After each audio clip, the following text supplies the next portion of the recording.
Magluto tayo guys ng pansit, yung fresh noodle, yellow noodles. Ayan ang aking noodles.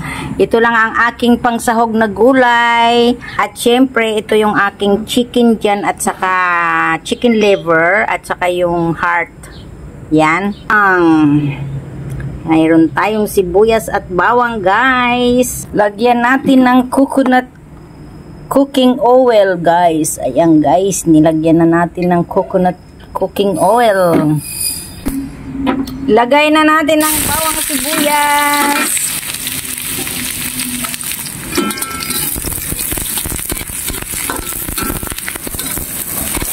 Haluin hanggang sa maluto.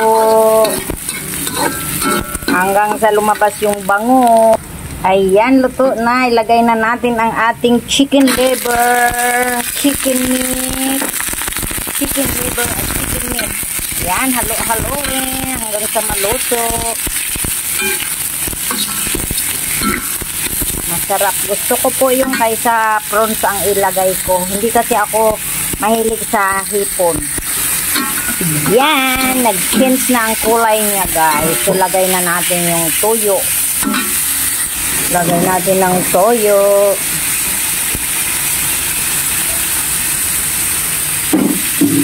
Bahala ka na kung ano karaming toyo ang ilalagay mo. Kasi lalagyan ko siya ng dark sauce at saka kaunting oyster sauce. Yun. Lagyan natin ng kaunting oyster sauce guys. Para hindi na tayo maglalagay ng asin. Yan na lang siya. Oyster sauce na kaunti. Haluin. Yan. Lagyan natin ng sabaw na kaunti.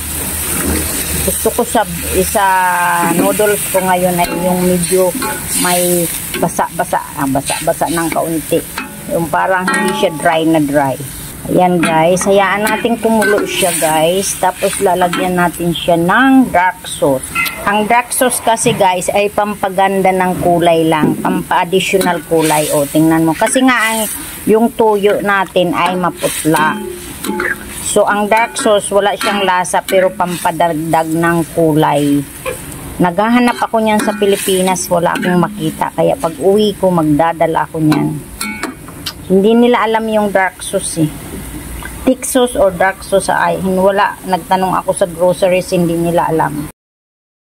Ayan guys, luto na ang gulay natin. Ilagay na natin yung noodles. Ito, yellow noodles. Ayan, nilinis ko na po yan. Hinugasan ko siya ng hot water. Binabad ko para matanggal yung kanyang yellow ang lumalabas na ano. So, malambot na siya. Luto na yan actually. So, ilalagay na rin natin yung ating dahon ng gulay. Dahon ng pichay. Yan. Birthday ngayon ng aking kasama dito. Kaya nilutuan ko siya ng pansit gisado. Yan. Pansit. Pansit ng life. Favorite ko kaya ito, lalo na pag-atay ng manok ang sahog. Nako, mapapa yummy yummy ka. Ayan guys, di kasi ako prepared sa hipon kasi hindi ako prawn lovers, basta hindi ako masyado sa hipon. Yan guys. Luto na guys. Tikman natin guys. Ayaw ko nang masyadong dry kaya tama na yan. Tikman natin. Sarap. Tama lang ang timplada ko. So, kaunting kulo na lang. Hahanguin na natin. Ayan guys, halina kayo at mananghalian tayo sa ating pansit gisado. Hahanguin na natin.